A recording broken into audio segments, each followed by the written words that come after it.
Alléluia. Ce que ça n'a moutou à liboso, on y a respecté la parole. Et ça n'a moko. Azoma lobanaye, atango likolo naye. Comment ce qui est mon fazoto samalobanaye. À combien plus forte raison manayo, auto salobal ensemble, et ça a impacté la finale. Autant sa parole de Dieu, et même un changement de la finale.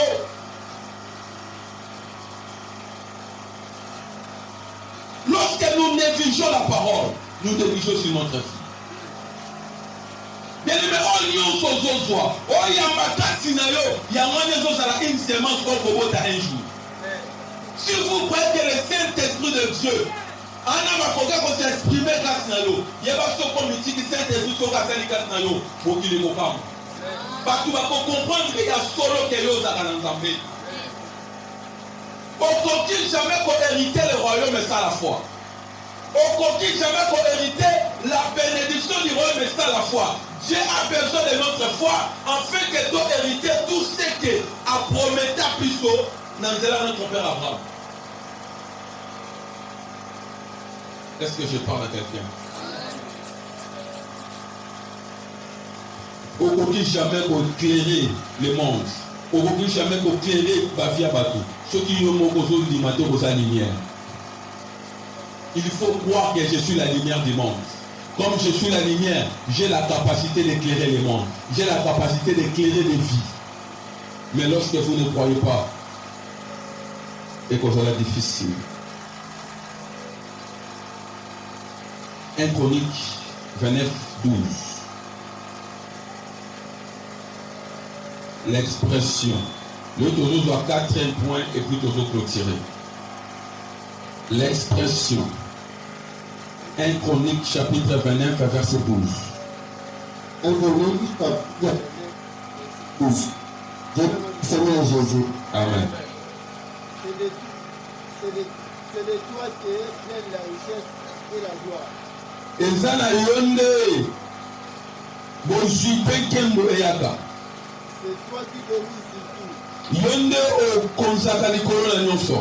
C'est dans ta main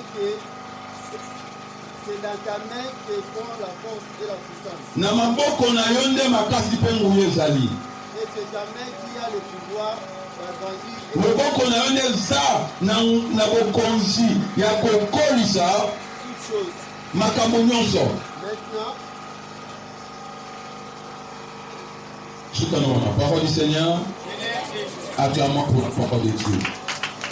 Alléluia. Awa David dit dans Zoloba, c'est toi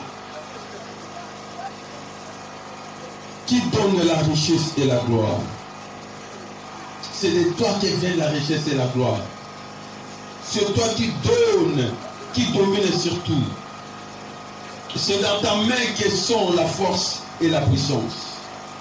Et c'est ta main qui a le pouvoir d'agrandir et affermir toutes les choses. Roi David a présenté Zambé dans cette manière, il y a puissance, il y a autorité, il y a le lengue au Zambazali. Il a expérimenté la puissance de Dieu. Il a expérimenté la personne de Dieu. Quand je parle de la personne de Dieu, David a yeba qui on Zambazali. A comprenant qui on Zambazali. A Dieu sans Zambé, il y a le vie. C'est Dieu qui donne la richesse. Alléluia. Alléluia. C'est Dieu qui donne la richesse. Donc, atali finaye, bisika uti, na bisika komi, abina David soit dans sa besoin d'ambe.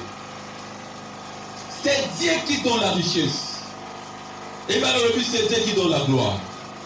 Dans ce qu'on comprend, il faut conjoint dans ça dans le lot.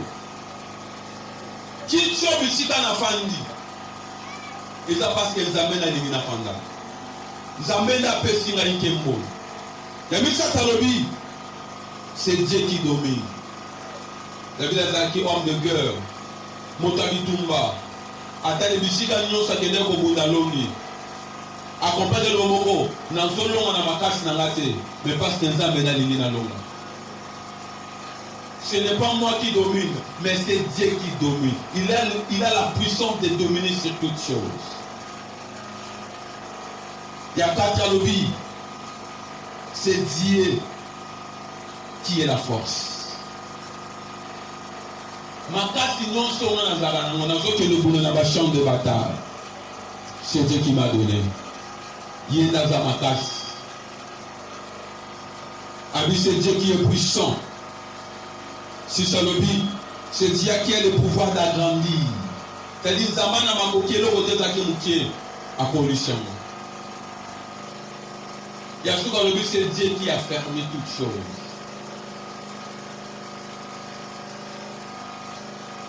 C'est Dieu qui a fermé toutes choses. C'est-à-dire, ceux qui vivent dans mes télé, c'est Zaboye, parce que Nzambe n'a pas été dans la bonne. Il a expérimenté la personne de Dieu. Il a compris la personne de Dieu. Et mon doit comprendre la personne de Dieu. Et ça peut monter en nom à Kanzambe. 4 points. Fais exprimer l'honneur de Dieu en toi. Fais exprimer l'honneur de Dieu en toi. Moutoyo ayebi la personne de Dieu. Yene akope sanzambe lokumu na vinaye. Akonore Nzambe na oyo nyonso ye akosala. Akonore Nzambe na lolenge ya kotambola na ye. Akonore Nzambe na lolenge ya koloba na ye. Akonore Nzambe na musala. Akonore Nzambe na université. Akonore Nzambe na école. Akonore Nzambe na église. Akonore Nzambe na famille. Akonore Nzambe na quartier. Tout na balabala fandi. Parce que ayebi la personne de Dieu. Azo comprendre la personne de Dieu. Soki nga na za o nazali. Parce que Nzambe na lingi na sala. Soki na komi o na komi. Parce que Nzambe na lingi na koma. Soki na fandi bisika na fandi. Parce que Nzambe na lingi na fanda. Ceux qui ne sont pas respect par bateau. Parce que Nzambe na lingi na zoyango. Bien-aimé, mon doit comprendre la personne de Dieu. Akonorer Nzambe bisika no shazokeni. Akoluka bentere Nzambe. Akoluka Nzamba kende liboso. Akolinga musala Nzambe kende liboso. Akonorer Nzambe na makambo nyonso azosala na sena moyo. Est-ce que ça nous a fait ça même? David a marché avec Dieu toute sa vie. Toute sa vie à Tamola Nzambe. Toute sa vie à Yabaki Nzambe.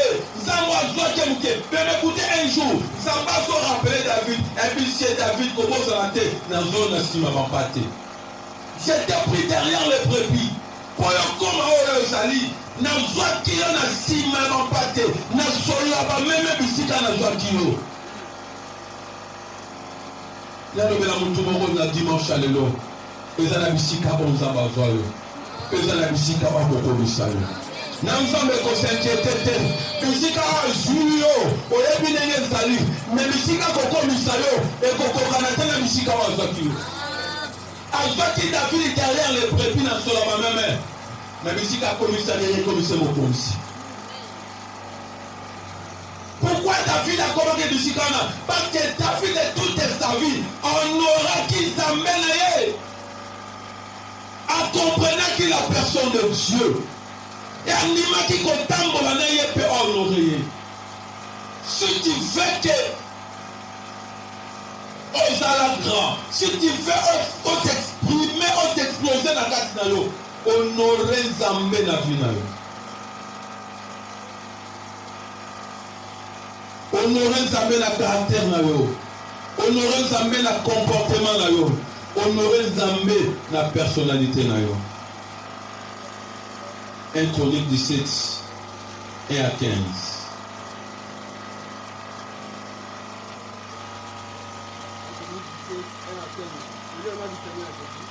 Amen. Lorsque David fut établi dans sa maison, Tango David a continué dans la il dit à Nathan le prophète, Ebisi Nathan Mosakoli. voici, Tala. j'habite dans une maison de cèdre. Ngana zofana na ndako batonga na basedre ndako kitoko. Et l'arche de l'alliance de l'Éternel est sur Titan. bongo sanduku ya boyokani ya Nzambe ezofanda na se ya ndako ya bilamba. Nathan répondit à David, Nathan yanoyi David, fais tout ce que tu as dans les cœurs, sala nyonso oyo oza nango na motema na yo, car Dieu est avec toi. pamba te Nzambe aza na yo. La nuit suivante, Butu elandaki, la parole de Dieu fut adressée à Nathan. liloba na Nzambe etalisemi na mosakoli Nathan, Va dire à mon serviteur David, kende koyebisa mosali na nga David, ainsi parle l'Éternel, elobi yawe, ce ne sera pas toi qui me bâtiras eza yo te moto kotongela ngai, une maison pour que j'en fasse ma demeure, eza yo te moto kotongela ngai ndako bipe wapi nga na kofanda. car je n'ai point habité dans une maison depuis le jour Nga neno nafanda na ndako te wuta mokolo oyo où je fais montrer Israël jusqu'à ce jour. oyo wapi ngai nabimisa Israele na bowumbu kino lelo. Mais j'ai été de tente en attente Natambolaki bandako ya bilamba na bandako ya bilamba, et de demeure en demeure, bandako na bandako, partout où je marchais avec tout Israël. bisika nyonso natambolaki na libota ya Israele. Ai-je dit un mot à quelqu'un Eske nalobaki liloba moko mpe ya moto de juger Israël à qui j'avais ordonné ya kosambisa Israele na oyo wapi ngai napesaki, de perdre mon peuple? ya kobatela libota na ngai? Ai-je dit pourquoi ne me baptisez-vous pas une maison de cédre? Eske nalobaki te babongisa ndako moko ya maloko na yo? Maintenant il dira à mon serviteur David, Sikoyo koyebisa mosali na ngai David, ainsi parle l'Éternel des armées. elobi yawe mokonzi ya mapinga, betana maboko. Elobi yawe mokonzi ya mapinga. Lorsque l'éternel Dieu aza se présenter pendant lokola mokonzi ya mapinga, apesa oyo message ini, yeba nga mutu nalombisaka yo, nga mutu nabundaka mpo na yo. Tadi soki okomi oyo oza na bitumba ekomi na yo, nga nde nafa baoti. Alléluia. J'étais pris au pâturage. Nazwa yo na nsima bameme. Nzambe azotinda barapele David, yebise nazwa ye na nsima bameme, Derrière les brebis, na nsima bampate, pour que tu fasses chef de mon peuple d'Israël. mpo nasala yo koma mokonzi ya libota na nga Israele. J'ai été avec toi partout où tu as marché. Nazala na yo bisika nyonso oyo otambola. J'ai exterminé tous tes ennemis de Ngai nasilisa na boma bangunano nyonso liboso na yo. J'ai rendu ton nom semblable au nom des grands qui sont sur la terre. Nakomisi kombo na yo kokoka na bakombo bato minene na se na moi oyo. J'ai donné une demeure à mon peuple d'Israël Napesi esika na libota na nga Israele. et je l'ai planté pour qu'il soit tué Nga nafandisi bango mpo bazala penza ya na moboko, et ne soit plus agité, baningana te, pour que les méchants ne les détruisent plus comme auparavant. mpo bato ya mabe basi batungisa bango te ndenge baki kotungisa bango na kala. Et comme à l'époque où j'avais établi des jugés sur mon peuple Na d'Israël, ntango oyo ya kala nga batiaki bazuzi na mboka Israele, j'ai humilié tous tes ennemis. nga natie bango nano nyonso na se ya makolo na yo. J'ai annoncé que l'Éternel te bâtira une maison. Na nasiaka bokolo akokotongela kolo ndako. Quand tes jours seront accomplis Ntango mikolo na yo ekokoka, et que tu iras auprès de tes pères, po okufa ozonga na se na epai ya bakoko na yo, je lèverai ta postérité après toi. nga nakotombola kitano na nsima na yo, L'un de tes fils, moko ya bana na yo, et j'affirmerai son règne. ngai mpenza nakofandisa bokonzi na ye. Ce sera lui qui me bâtira une maison. Ekozala ye nde akotongela ngai ndako. Et j'affirmerai pour toujours son trône. Nga nakofandisa malamu bokonzi na kiti ya bokonzi na ye. Je serai pour lui un père, Nakozala mpo na ye tata, et il sera pour moi un fils. mpe nakozala mpo na ye mwana. Et je ne lui retirerai point ma grâce, Nga nakolongola ngolu na nga likolo na ye te, comme je l'ai retiré à celui qui t'a précédé. ndenge nalongolaka yango mpe ya Saul. J'établirai pour toujours dans ma maison Nakozala ntango nyonso epa na ngai et dans mon royaume, mpe na bokonzi, et son trône sera pour toujours affermi. mpe bokonzi na ye ekozala ntango nyonso bokonzi oyo efanda. Parole du Seigneur. Est-ce qu'on peut acclamer? Est-ce qu'on peut acclamer? Alléluia. Celui qui honore Dieu, il ne peut pas honorer. Celui qui honore Dieu, Nzambe peut honorer. Celui qui honore Dieu, Nzambe peut honorer. Zamba je bisa David. Bisika na vio. Bituma nyonso lekisi yebanga mutu na lomisio. Na viba muna no na tie na tia makolo. Nzambe na tambola bandako ya bilamba na bilamba na yebisa ta mutu ta tongela l'église. Mais le corps de l'autre tongela l'église. Nga pe na honorer. Mais ba yo tom to tomango parce que maboko ne za na makila. Obomi ba tebere. Na kopona na bana na yo. Mwana moko wa kofanda na kita bokonzi. Et yenda kotongela ngai. Bien-aimé, celui qui honore Dieu, Dieu aussi l'honorera. Dieu aussi honorera ses enfants. Honorera les enfants de ses enfants. Les enfants de ses enfants, les enfants de ses enfants. Parce que ça l'a honoré. Parce qu'elle est grand-père. Honora Kizambe. Alléluia. Fais exprimer l'honneur de Dieu en toi. Bimisa yango. Bien-aimé, laisse que le monde ait reconnaître Nzambe dans Zelanayo. Le monde ait reconnaître la puissance de Dieu dans Zelanayo. Le monde ait reconnaître les règnes de Dieu dans ta vie. Honorer Nzambe bisika nyonso kokende. Que le monde reconnaisse que toi tu es enfant de Dieu. Toi tu es fils de Dieu. Toi tu es serviteur de Dieu. Et ça c'est que l'église osa mosali. Na libano komi moto mosusu. Na université komi moto mosusu. Na école komi moto mosusu. Na ozo komi moto mosusu. Bien aimé bisika nyonso zali. Pesa Nzambe lokumu. Alléluia. Bisika nyonso zali honorer Nzambe. Totika koyokisa Nzambe soni na lolenge na biso ya kozalela. Totika koyokisa Nzambe soni na langage na biso. Totika koyokisa Nzambe soni na comportement na biso. Bisika nyonso tozali tolakisa ke biso toza na Nzambe. Tonore Nzambe na ndenge ya solo église. Fais en sorte que le monde te voit glorifier Dieu. Mokili ba mona ke mona Nzambe na kati na yo. Mokili ba mona ke ozotombo na Nzambe na kati na yo. Na lolenge ni okozalela. Na lolenge ni okotombi ya kotambola. Na lolenge ni okomonela makambo. Mokili ba mona ke yo ozo glorifier Nzambe. Tango Yesu azoloba na Jean 17. Père, glorifie ton fils. Le Père glorifie ton fils parce que Jésus honorera qui déjà t'attendait, a glorifié qui déjà t'attendait auprès des hommes, n'a mis sur un bateau à présenter que Dieu est son Père.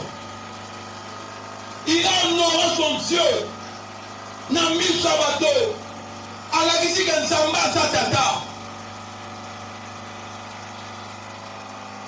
Mais comme qui tourne, et c'est là qui tata honoré. Allah qui s'en a mokili ke yemoto atindaye. Allah qui s'en a mokili ke Christ est le Messie, Christ est le Sauveur, Christ est le Fils unique de Dieu. Parce que ici on aura qui tata. Bien aimé, ceux qui t'honorent Nzambe te, na sena moro tozala pour honorer te. Il faut plus soto la kisate doza Nzambe. D'ailleurs mutu moko zawa, mwana Nzambe bima na kati elamba hypocrisie olata. La qui s'est sur le rosamon Nzambe. Tambola la tête est haute. Lorsque la Bible nous dit nous sommes la tête et non jamais la queue. Et l'ikoloba na tchabino liboso en fait que bazo soba mona ke boza ngai. Boza liboso pour bazo ke boza ngai. Boza ndako etoma mi likolo ya ngomba. Bebe ndako etoma mi likolo ya ngomba. Moto nyonso akomona yango. Moto nyonso akotiaka, moto nyonso akokomprendre que cette maison eza ndako eza likolo ya bandako nyonso. Eza position oyo Nzambe apesa yo. Bato nyonso fo bayeba yo. Bato nyonso fo bamona ke ozalaka ya Nzambe. Yango omoni soki osala erreur moko amoke fo baloba nona yo moto osambela. Pourquoi baloba no bongo? Parce que yo oza lokola bango te. Nayebisaka toujours yo oza lokola bango te. Mais ça va toujours yo kokani na bangote. Donc va toujours toi tu es différent. Alléluia. Toi tu es différent. Et Yomoko, et Seigneur, on a connu ça, cette différence. On manifestait cette différence. Pour que Kalina va monter, pour ça, amen. Ne fais jamais la honte de Dieu.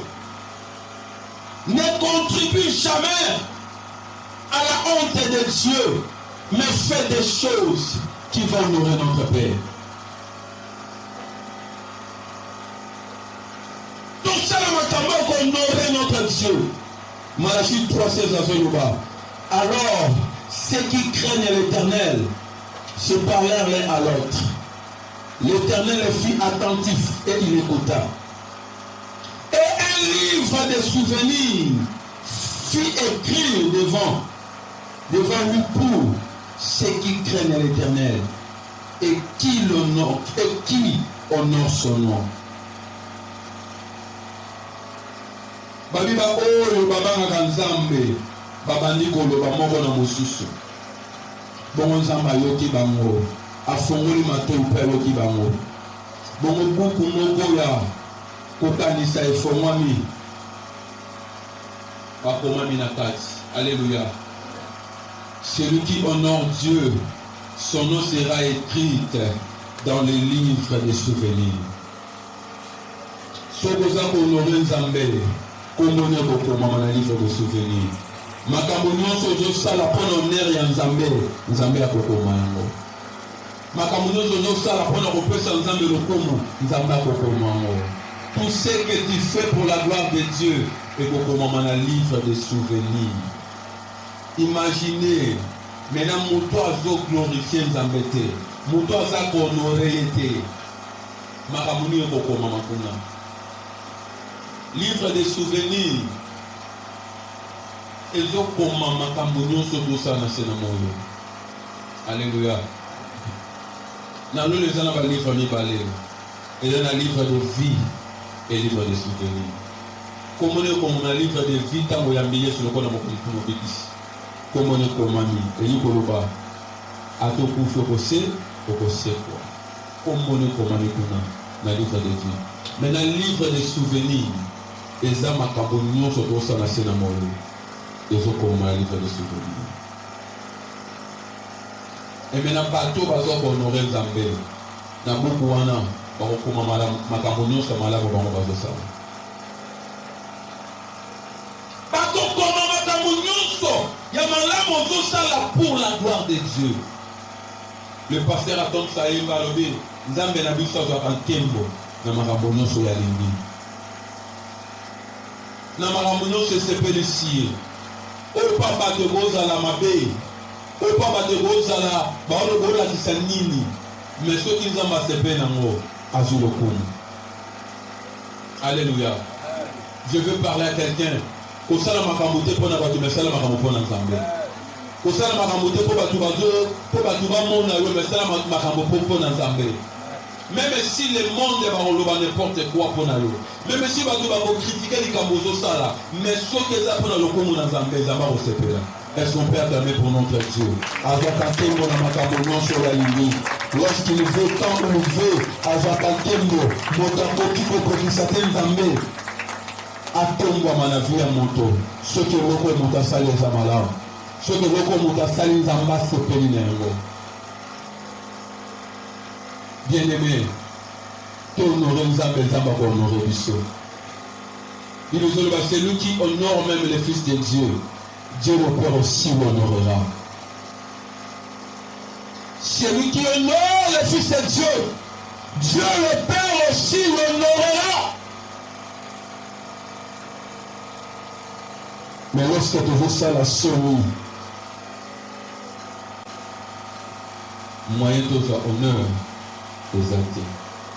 Écoutez, son union sur tout ça là, dans ce nom kilo, et elle fait tarana mon zambete. Les arrations nous, les autres de la carte du somoko. Vous comprenez là? Hein? Au moins son union sur tout ça là, tout ça sur le mogo, où va tu vas dire que n'a pas ngo et quoi fêter zambete, mais quoi fêter la vie au mogo. Parce que Dieu est Dieu. Il restera Dieu. Il est le même hier, aujourd'hui et éternellement. Et donc, on comprend les hommes abandonnent à bichoter. Les hommes abandonnent les hommes abandonnent à bango. Avant les hommes abandonnent les hommes abandonnent à bango. Donc, on va bénir les hommes à la génération. De génération en génération, il est Dieu. Si vous avez des amalamos, vous avez des amalamos, abanyon ke pa na yo ozoko ça. Alléluia. Ozo, tu te trompes mon frère, ma sœur. Ozoko ça. Les gens m'ont amené de yo no monité na vino, mais ça de ça ça non pas battu sous. Quand on peut si baleka David yo no lo bano awa. Zaba bise na jeu na sima ba meme. Hein? Maintenant Nzambe na commission mokonzi. A commission mokonzi ya Israël. Yaba na tango David Nzamba zuwa bamboka nyonso ezalaki bazalaki korenye na ntango wana. Bamboka nyonso bazalaki na kati na ntango wana. Nzamba zuwa bango tia bango na sema kola David. Honora ye, atombola ye, parce que David honora des Nzambe. Naza koyebisa mutu moko. Yeba bisika Nzamba zwaki yo, soko honore ye. Bisika azwi yo, ekokana te na bisika akokomisa yo. Azwaki na nsima bameme sola kopola, sola bameme. Mais akomisaki ye mokonzi. Na bato nyonso capitaine azalaka. Alléluia. Notre capitaine, c'est le Saint-Esprit. Yonda za guide, on va pesi biso, afin de accompagner biso na manzela au papa bobise le biso. Na bato nyonso capitaine azalaka. Alors ceux qui ont le nom de la capitaine a vu na yo, tu te trompes mon frère. Excusez-nous banali. Ceux qui ont le nom de la capitaine a vu na yo. Omitambusa yo moko okonore Nzambe na vino te pourquoi lokolo osala na mai na makila okokometre beré grave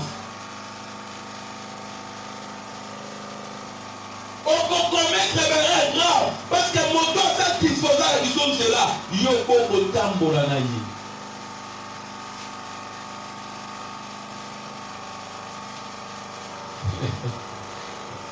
Est-ce que je parle à quelqu'un? Jean 5, 19 à 24.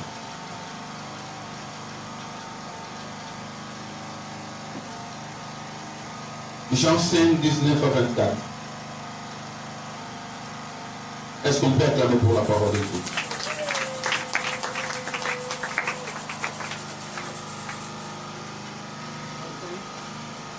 Jean 5, 19 à 24.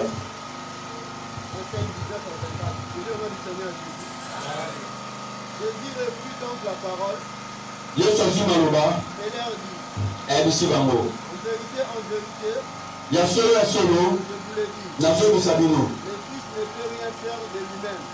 Mwana ko sala tena ye moko. Est-ce qu'on peut acclamer pour la parole de Dieu? Le Fils ne peut rien faire de lui-même. Ami lobela na ye moko ngande na zawa na koki ko sala eloko te. Soki tata lubina salaki.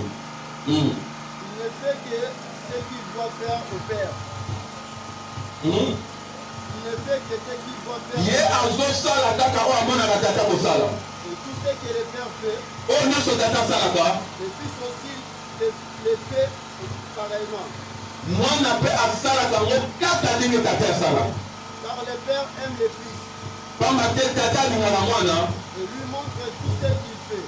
alakisaka ye oyo nyonso esengeli asala. Et il lui montrera des œuvres plus grandes akolakisa susu makambo ya minene. que celle-ci. Que celle-ci. Atako ya boye Afin que vous voyez dans l'étonnement. po bino bozala na kokamwa. Car, Pamba te comme le Père ressuscité les morts nzambe ya biso asekusaka bakufi et donne la vie, apesaka bomoi.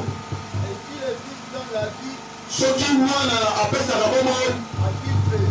na mwana pe apesaka bomoi na moto oyo alingi. Le Père ne juge personne, Tate asambisaka moto te, mais il a remis tous les jugements au Fils, apesi kosambisa nyonso mpe ya mwana. afin que tout honore le Fils comme il honore le Père.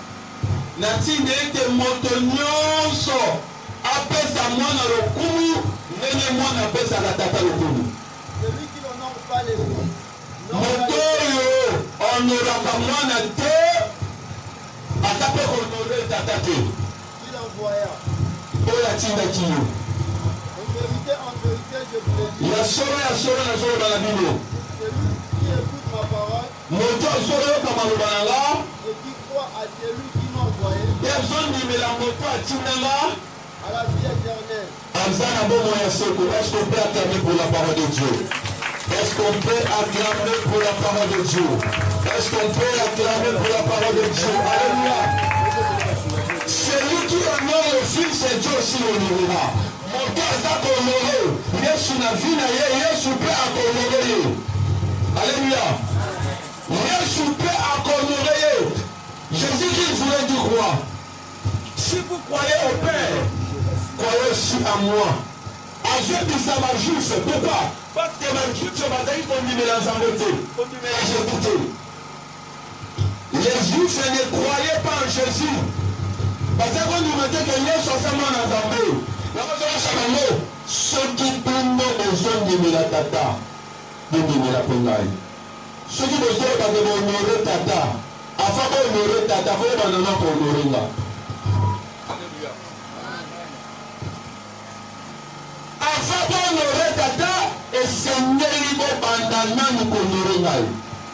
cela veut dire moto akotombola Yesu atomboli tata, moto akopambola Yesu apamboli tata, moto akosala bolamu mpona Yesu asali bolamu mpona lokumu ya nzambe ya tata. Alléluia.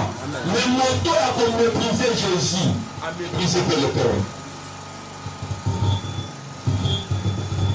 Bien-aimé, oui, vous croyez en Christ, mais est-ce que vous avez honoré Yesu? Hein? Yesu vous a honoré, vous a honoré là. Est-ce que vous croyez à ces Jésus?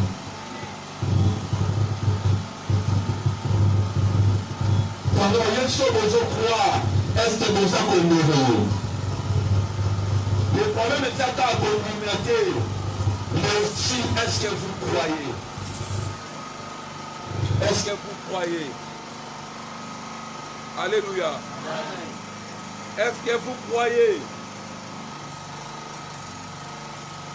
Est-ce que vous croyez en Christ?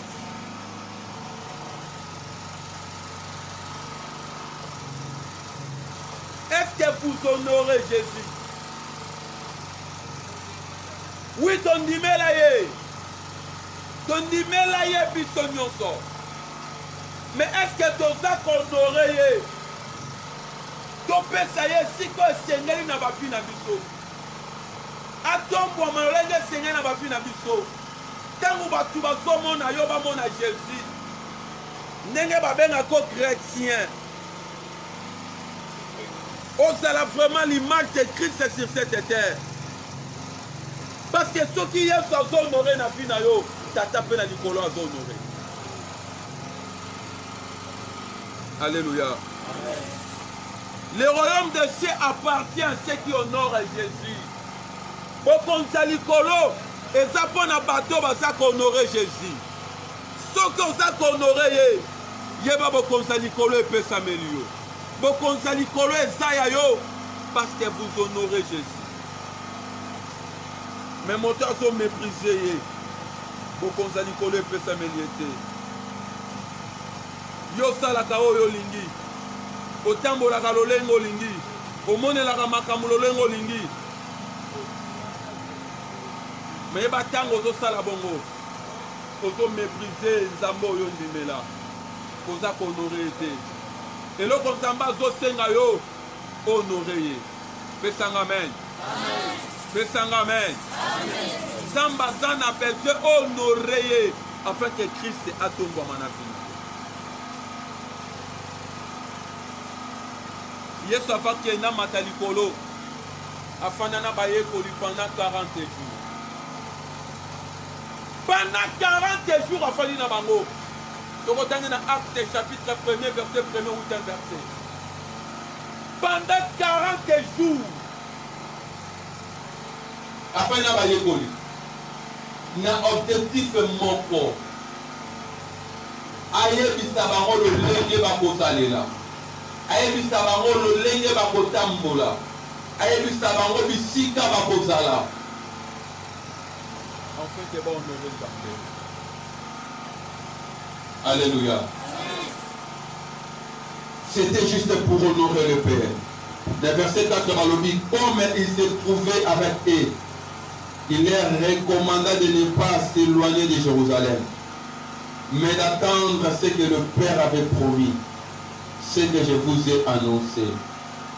Pour honorer Jésus, par le mois de Jérusalem, par le but de poser la haute tata la somoli mon ensemble.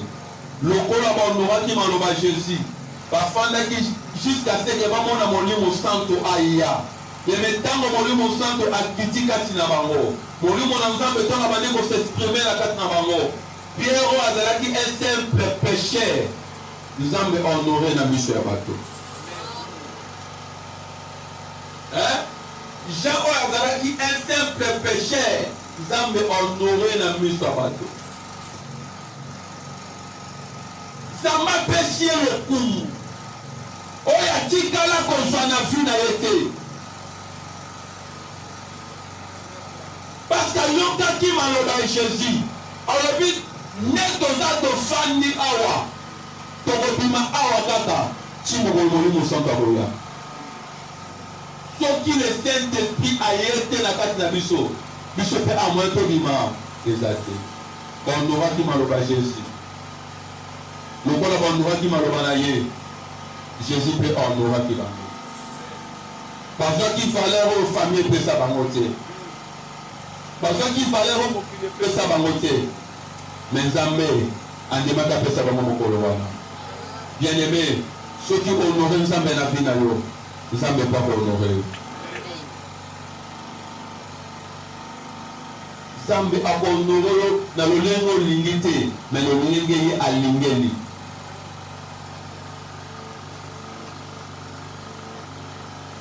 Même ici, quand on va critiquer, Zamba na makoki apeso ka lokomo wana. Ici, quand on va tourner là, Zamba longo le wana te abadu ko noro wana ko ba comprendre la ensemble. Yenaza azalaka kisi ya soni. Sonyo batu balakisa yo, soki honore Nzambe. Dieu capable quand na miso bato bapeso soni, Nzambe atombola yo. Nzambe honoré à la stage Azan Nzambe. Bien-aimé, honoré Nzambe na vie na yo, Nzambe peut honorer yo. Proverbe 3, 9 9 à 10. La Bible nous dit, honore l'Éternel avec tes biens et avec les prémices de tout ton revenu. Alors tes greniers seront remplis d'abondance et tes quilles regorgeront de l'eau. Pesa Nzambe lokumu na bozwi na yo. Pe na bozwi nyonso ya liboso Nzambe azopesa yo. Boye okomona ndako na yo bisika babombaka eloko ekozanga te. Pe na kati eluku na yo lipamboli ekokauka te. Parole du Seigneur. Est-ce qu'on peut acclamer pour la parole de Dieu? Église, Zambazan a besoin même d'honorer la Babie et la Bisso. Honore l'Éternel avec tes biens, avec les prémices. Avec les prémices. Et là, tu vas voir Moussala. Zamba prie Moussala. L'air à Liboso. À me venir s'embêter. Et ça a une manière. Il y a qu'on honorer Nzambe. Et on va Nzambe. Père, naza ko honorer parce qu'il nous peut dans Moussala. On l'ongola ni 100 francs, ni 10 francs. Que ne va foutre l'io. Oui, non, pas Nzambe. Parce que la montée. Parce que belé va ça la montée. Or, c'est une manière pour le Seigneur na péché le kumu pour la moussa le président. Zamba na besoin pour zina yo o zanango et puis sans savoir le kumu. Bien aimé, mon cœur on zamba péché et c'est la signe d'orgueillité. Hein? Et c'est la signe de l'olène. Et c'est la signe de la pisate. Mais et c'est la signe de la vie. Honore l'Éternel avec tes biens. Il n'y a pas de nous en bas de Pesayo. Le judo nous en bas de Pesayo. Nous en avons besoin de mourir. On a dit que nous en avons na besoin de Pesayo. Au soutenir œuvre naye, au soutenir basali naye, na oliazo pesayo. Abi moto azo nore nzambe, akokalukate, akozangate, abi bisika babomba kabiloko, ekofuluka. Lipambole kozala partage naye, parce que ozo bozui naye, aza ko investir dans le pays nzambe. Moké on zamba zo pesaye, obosa mbete azo kabula mona nzambe. Église, les gestes qui est le monde les importants. Na on zamba zo tchana maboko na yo. Donc en zamba zo zela zo tala yo, na on apprécie yo et pas na ngoko sala ni. Zamba zaba na besoin et belé théologie, mais na pas apprécie au canissé na quelque chose. Moto na bojine nyonso azokanisa nzambe azomema ngo epai ya nzambe ça veut dire aza koreconnaître ke oyo nyonso nga na vie nzambe moto apesi ngai. Alléluia. Aza koreconnaître que c'est Dieu, ce n'est pas moi. Yango lokola apesi ngai tikana kende kokabola ngo mpe na ye.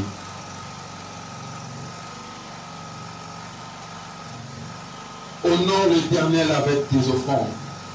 Honore l'Éternel avec tes dîmes.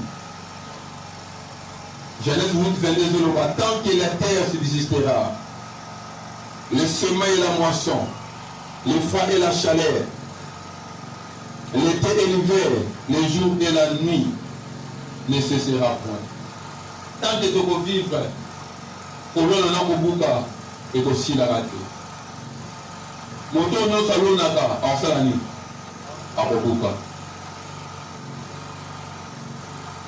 kidozo ba bogolona na pasi mais bogolo kobuka nesemo tuna ba mamo basala kabilanga bande ko ba bola kabilanga po lona ke asala ka musale bele ya pasi mais tango koma kabuka buma ezala sungo ya pasi. Alléluia. Et comment attendre Seigneur à se faire la lona ou la lona. Est-ce que je parle à quelqu'un? Honore l'Éternel avec tes offrandes, avec tes dîmes. Dans Exode 27, 10 ans, par les enfants d'Israël, qu'ils m'apportent une offrande. Vous la recevez pour moi de tout homme qui la fera de bon cœur. Vous avez dit ça, Moïse, il y a dit ça, Israël va me mettre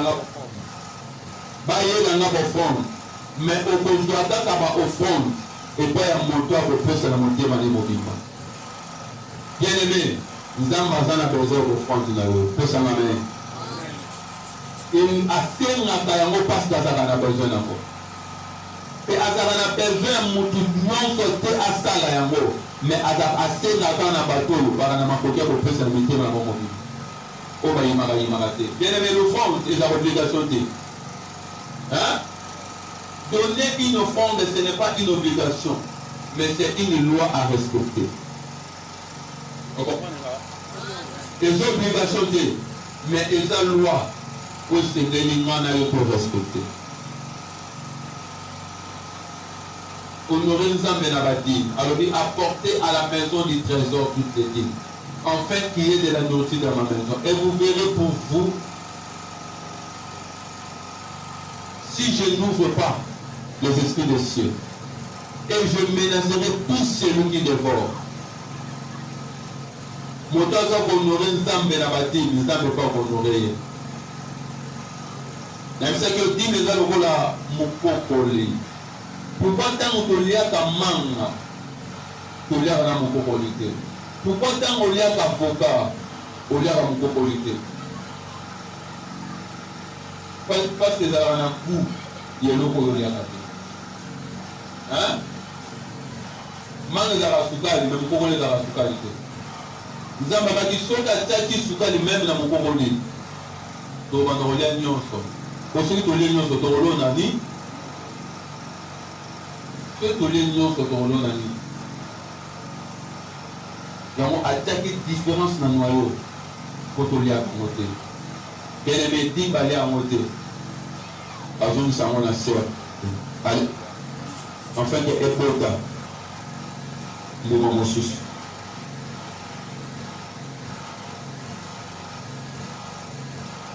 Moto apesaka te alonaka noyau moko mais eza na makoki ekoma zamba. Soki oza fidèle lelo lobi omwana makambo ozamba kosalema. Abraham apesaki dîme mpo na ye mais cette dîme esaliki nzambe akagénère ya bana na ye. Abi à cause de cette dîme nazwi libota ya levite nakomisi bango yanga bakosalela ngai. Nzambe azwaki bango akomisi bango ya ye parce que Abraham a donné la dîme. Honore l'Éternel avec tes dîmes.